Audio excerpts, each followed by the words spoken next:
కానీ నిన్న పరకాల ప్రభాకర్ గారు how elections have went on అని చెప్తే ఆయన వైర్లో రాసినటువంటి ఒక వ్యాసం కానీ ఆయన టీవీలకు ఇచ్చినటువంటి ఈరోజు పెద్ద చర్చ జరుగుతూ ఉంది. ఏ విధంగా వీళ్ళు గెలిచారు?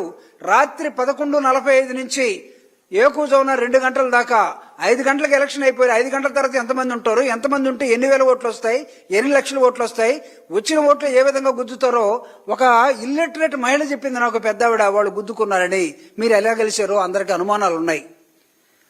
పోనీ గెలిచిన తర్వాత జగన్మోహన్ రెడ్డి గారు ఇన్ని వర్గాల ప్రజల్ని ఆయన ప్రభుత్వంలో ఉన్నప్పుడు, కరోనా ఉన్నప్పటికీ కూడా, కరోనాలో రైతులు నష్టపోలేదు, కరోనాలో మహిళలు నష్టపోలేదు, కరోనాలో జీవితం పోయిందని అనుకున్న వాళ్ళకి జీవితాన్ని ప్రసాదించినటువంటి వ్యక్తి జగన్మోహన్ రెడ్డి గారు.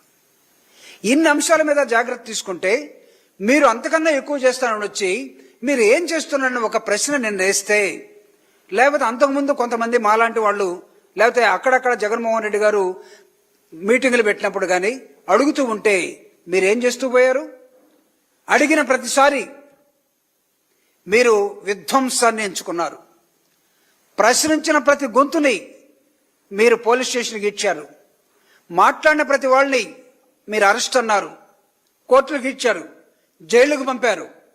అంటే వాస్తవ పరిస్థితిని చెప్పడానికి ప్రయత్నం చేస్తున్నటువంటి గొంతుల్ని నొక్కాలని, మాట్లాడకుండా చేయాలని, వీలైతే లేకుండా చేయాలని శాశ్వతంగా మీరు చేస్తున్నటువంటి వక్ర మార్గంలో ఉన్న మీ ప్రభుత్వ పరిపాలన ఏదైతే ఉందో దీన్ని విధ్వంసం అంటారు.